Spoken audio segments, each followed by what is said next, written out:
Your morning begins like every other morning for the past 6 years. Quiet, predictable, safe, at least on the surface.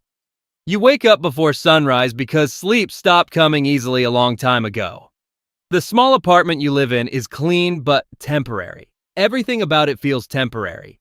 The furniture was rented, the walls are bare. Even the coffee machine on the counter looks like it belongs to someone who expects to leave at any moment. You stand in the kitchen holding a cup of black coffee, staring through the blinds at the empty street outside. You always check the street first, every morning. Same routine, same paranoia, same question that never fully disappears from your mind. Did they find you yet? 6 years ago, your life looked very different. Back then, you lived in a house with a yard, 2 cars, and neighbors who waved when you left for work. You had a job most people would call respectable. Accounting, numbers, quiet work, safe work. The kind of job that lets you disappear into spreadsheets and go home without carrying the weight of other people's problems. At least that's what you believed before everything changed. The first time you worked for them, it didn't feel like a crime. It felt like an opportunity. A client came through a referral, a small business owner who said he needed help fixing financial records before a government audit. You reviewed the files and immediately noticed the inconsistencies. Transactions that didn't make sense. Companies that existed only on paper. Money that moved too quickly between accounts. You asked questions, and the man smiled politely and said something you remember very clearly. Just make the numbers look normal. You told yourself it was just consulting work. You weren't moving anything. You weren't selling anything. You were just cleaning up financial reports. Numbers on a screen, nothing more. The first payment was larger than anything you'd earned in months. That's how it starts. Not with threats, with money. The second job came 2 weeks later, then another and another. Each one more complicated than the last. You started noticing patterns. Shell companies connected to restaurants that never opened. Construction firms that reported millions in expenses but never built anything. Transfers routed through 3 countries before returning to accounts in Mexico. You understood exactly what you were looking at, money laundering. But by the time you fully realized it, you were already part of the system. They never introduced themselves as a cartel. They didn't need to. The men who accompanied the clients told you everything you needed to know. Quiet, armed, always watching the room like predators disguised as businessmen. Still, they treated you well. They paid on time. They respected your expertise.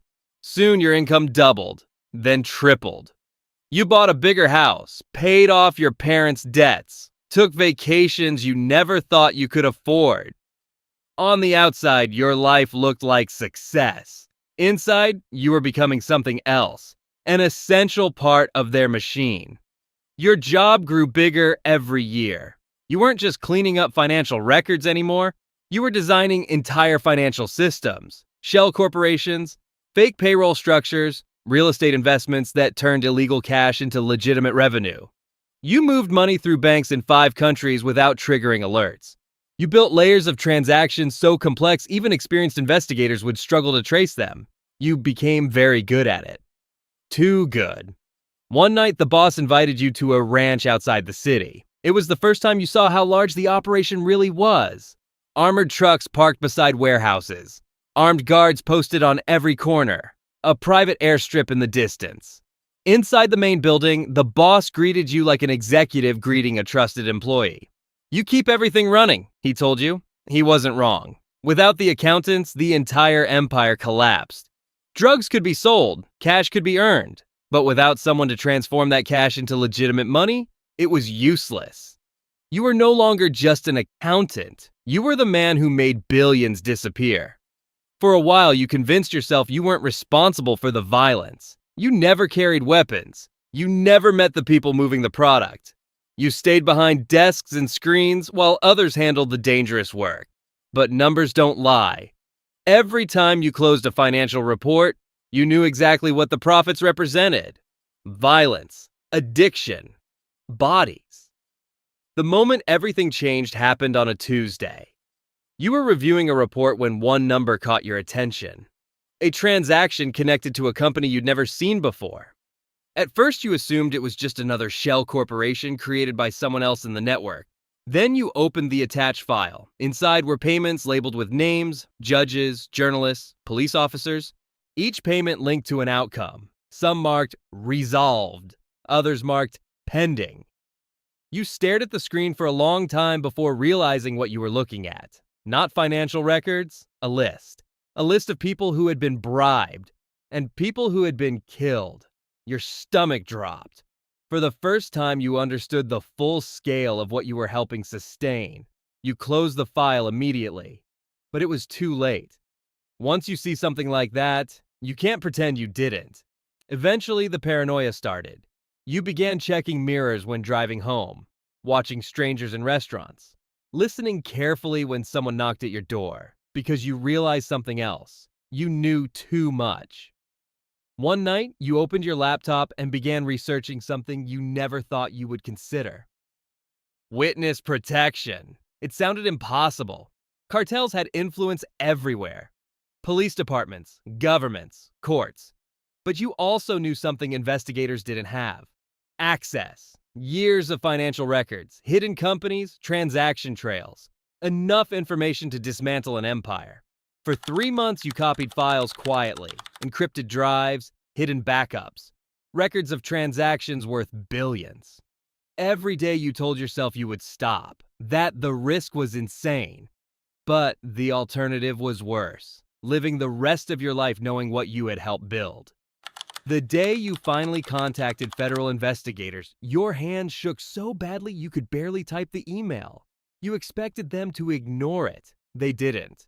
2 days later, you met them in a parking garage. No suits, no badges. Just 2 men who listened carefully while you explained everything. When you finished, one of them said something you will never forget.